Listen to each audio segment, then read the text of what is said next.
Hello बच्चों, यह concept video टॉरिसेलिस law पर आधारित है।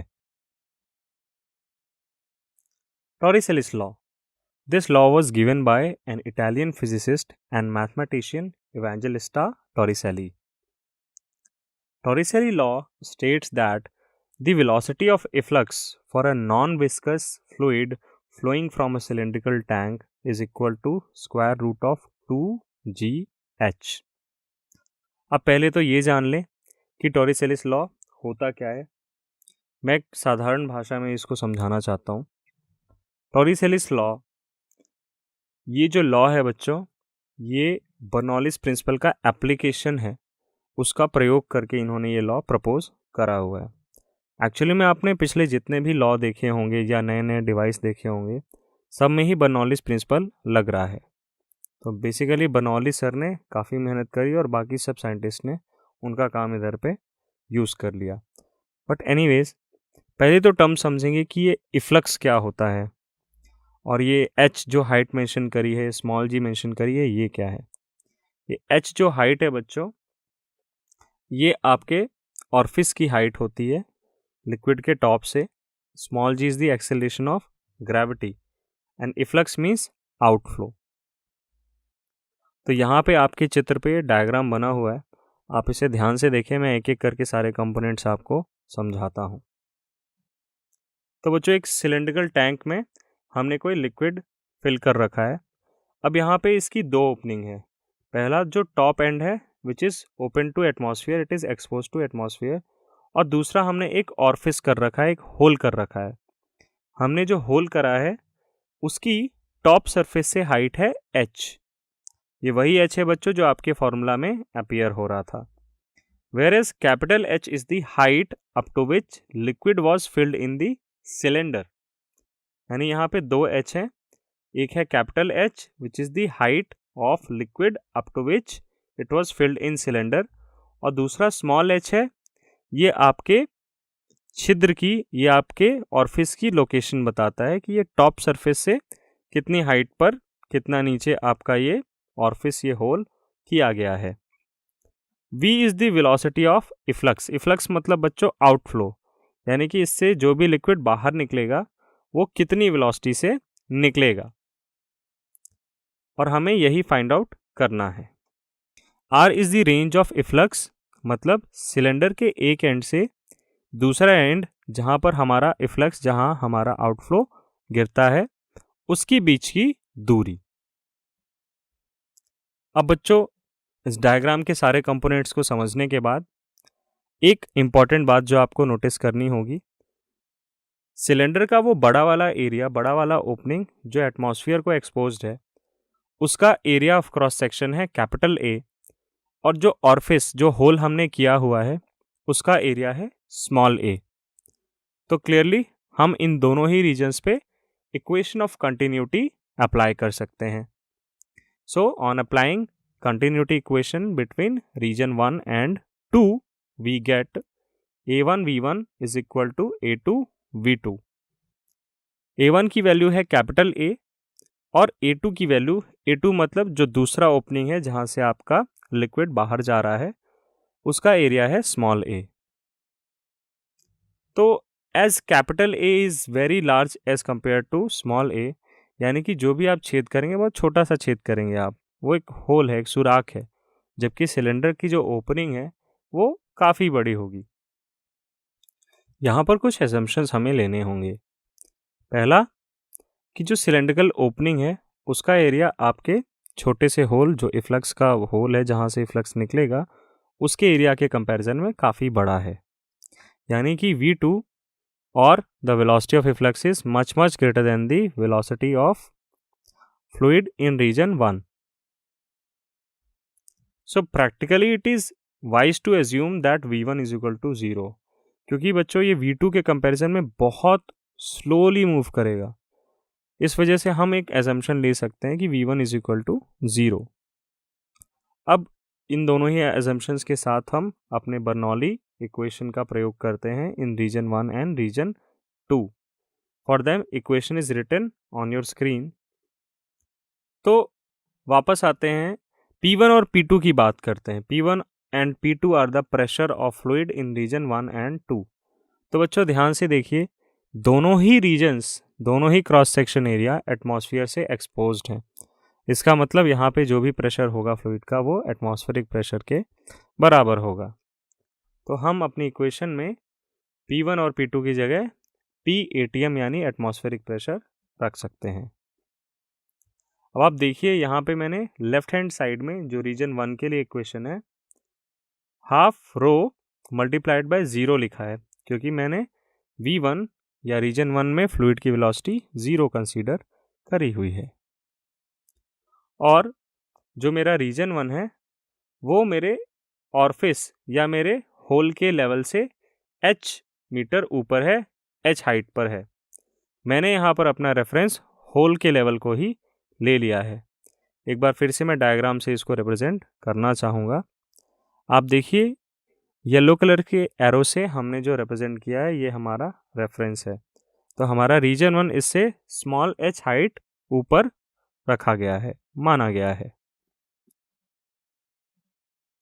तो इस वजह से हमारी इक्वेशन फाइनली कन्वर्ट होती है rho G H is equal to half rho v square में, where v is the velocity of efflux. So on solving, we get that v is equal to square root of 2gh. This is known as efflux velocity. efflux जैसा कि मैंने आपको बताया, outflow को हम efflux इस term से represent करते हैं, outflow of fluid outside the hole. अब हॉरिजेंटल रेंज आपसे पूछी गई है, horizontal range travelled by liquid, तो this should be equal to the velocity of efflux multiplied by the time taken. तो टाइम टेकन मतलब कि फ्लूइड को उतनी हाइट नीचे आने में कितना टाइम लगा होगा। तो वेलोसिटी तो हमको पता है, बट अगर टाइम निकालना हो तो आप एक बार फिर से डायग्राम को ध्यान से देखें कि यहाँ पर ये जो हाइट है, इतनी हाइट पे फ्लूइड आपका गिरता है। फ्लूइड यहाँ से निकलेगा और फिर यहाँ पे गिरेगा। अल्टीमेटली वर्टिकली उसको इतनी हाइट कवर करनी ही पड़ती है। तो अगर उसको इतनी हाइट कवर करनी पड़ती है तो बच्चों आपको फॉर्मूला याद होगा, जब भी फ्री फॉल होता है किसी ऑब्जेक्ट का एक पर्टिकुलर हाइट से, तो उसका टाइम ऑफ फॉल होता है square root of 2 multiplied by height जिससे वो गिर रहा है divided by acceleration due to gravity. तो उसी कंसेप्ट से हमने ये टाइम पीरियड भी निकाल दिया। तो इस तरीके से आपकी रेंज ट्रेवल्ड बाय लिक्विड भी निकाली जा सकती है। सॉल्व करने पे ये value twice of square root of small h multiplied by h minus h निकल कर आती है। नाउ अगर हम इसको सॉल्व करें, हमें अगर ऑप्टिमाइज करना है, ये फाइंड आउट करना है कि स्मॉल h की किस वैल्यू के लिए रेंज ऑफ इफ्लक्स मैक्सिमम होगी, तो आप अपने रेंज वाले फॉर्मूले को h के रिस्पेक्ट में डिफ्रेंशिएट करें। तो डिफ्रेंशिएट करने के बाद, सॉल्व करने के बाद हमें ये वैल्यू निकल के आती है कैपिटल H बाय 2। यानी कि अगर आप चाहते हैं कि आपके इफ्लक्स का रेंज मैक्सिमम हो, वो अधिकतम दूरी तक जाए, तो आपको होल लिक्विड की हाइट के एकदम बीचों बीच करना चाहिए। For getting maximum range, the hole should be at the half of the total height of filled liquid on the cylinder. तो बच्चों इस टॉपिक की आपकी समरी कुछ इस प्रकार है आपके स्क्रीन पर।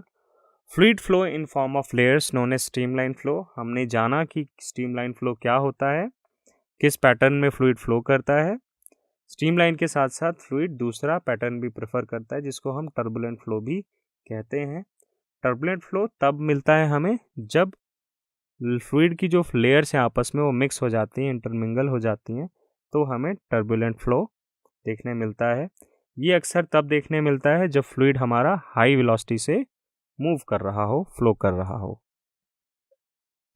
Streamlines are imaginary curves tangent on which will provide us the instantaneous picture of fluid particle. अगर हमारा फ्लूइड स्टेडी फ्लो कर रहा है तो streamlines are imaginary curves, ये वो कर्व्स हैं, ये एक ज्योमेट्री रिप्रेजेंट करती हैं कि किस तरीके से आपका फ्लूइड फ्लो कर रहा है। तो इन इमेजिनरी कर्व्स पे जब आप टेंजेंट ड्रॉ करते हैं, तो जिन भी पॉइंट पे आप टेंजेंट ड्रॉ कर रहे हैं उस पॉइंट पर फ्लूइड किस तरह से फ्लो करने की टेंडेंसी रखता है, उसकी इंस्टेंटेनियस वेलोसिटी के बारे में वो इन्फॉर्मेशन हमें पता चलती है। कंटिन्यूटी इक्वेशन हमें यह बताता है कि किसी इनकम्प्रेसिबल फ्लूइड के लिए जो फ्लूइड के मास का इनफ्लो है वो उसके फ्लूइड के मास के आउटफ्लो के बराबर होता है, and we get the equation A1V1 is equal to A2V2। Bernoulli's principle, ये इस टॉपिक का सबसे इम्पॉर्टेंट कंसेप्ट है जिसके बहुत सारे एप्लीकेशंस आपने देखे।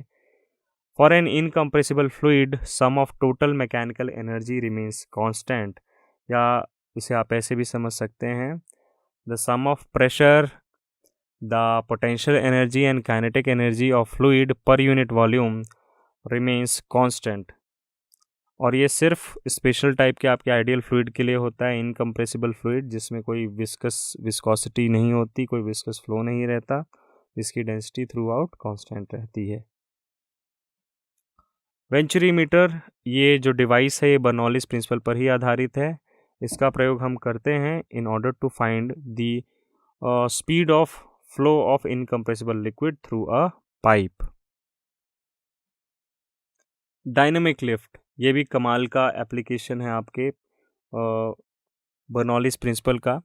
हमारे आसपास के वातावरण में इस तरह से बहुत सारे फिनोमिना हैं जो बर्नौलीज प्रिंसिपल से एक्सप्लेन किए जा सकते हैं। डायनेमिक लिफ्ट हो गया, एरोडायनेमिक लिफ्ट, आपका मैग्नस इफेक्ट, ये सभी इसी पर आधारित हैं, जहाँ पे आपके ऑब्जेक्ट के मूवमेंट के पैटर्न के कारण या उनके शेप, उनके डिज़ाइन के कारण ऑब्जेक्ट के ऊपर और नीचे एयर की वेलोसिटीज़ में डिफरेंस आता है, और उस डिफरेंस की वजह से प्रेशर डिफरेंस क्रिएट होता है, और आपके ऑब्जेक्ट को, आपकी बॉडी को एक अनएक्सपेक्टेड प्रेशर डिफरेंस के कारण एक लिफ्ट मिलता है। Torricelli's law states that the velocity of efflux for a non-viscous fluid flowing from a cylindrical tank is equal to square root of 2gh। तो बच्चों, ये सारे कंसेप्ट सीखने के बाद आप वर्कबुक का क्वेश्चन 12 और क्वेश्चन 20 सॉल्व कर सकते हैं, एवं एनसीईआरटी के एक्सरसाइज के क्वेश्चन नंबर 3, 4, 12, 14, 15 और 16 सॉल्व कर सकते हैं। धन्यवाद बच्चों।